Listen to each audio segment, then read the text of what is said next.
I'd like to talk about contact centres and the environment. Now, we surveyed 100 target customers and we looked at the top 3 goals of those organisations. 28% of the goals were the environment, doing something about the environment. Isn't it surprising then that so many businesses persist in using their own hardware and software, or that provided by a vendor, to maintain their contact centres on-premise?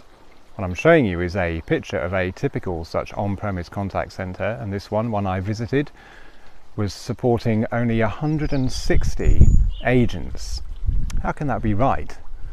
What I'd like to show you is the alternative, and the alternative in our case, of course, is as a cloud-based provider.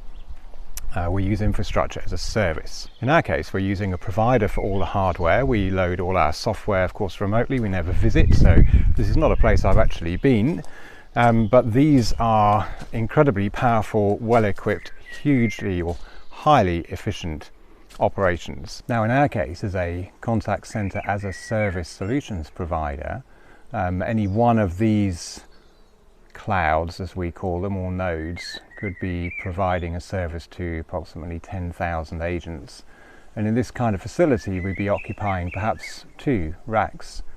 So if you contrast what I showed you to begin with, a picture of an on-premise contact center, hardware and software provided by the vendor supporting 160 users, or a cloud-based solutions provider running on infrastructure as a service, looking after 10,000 agents in probably half the amount of equipment. No contest. Let's look after the environment.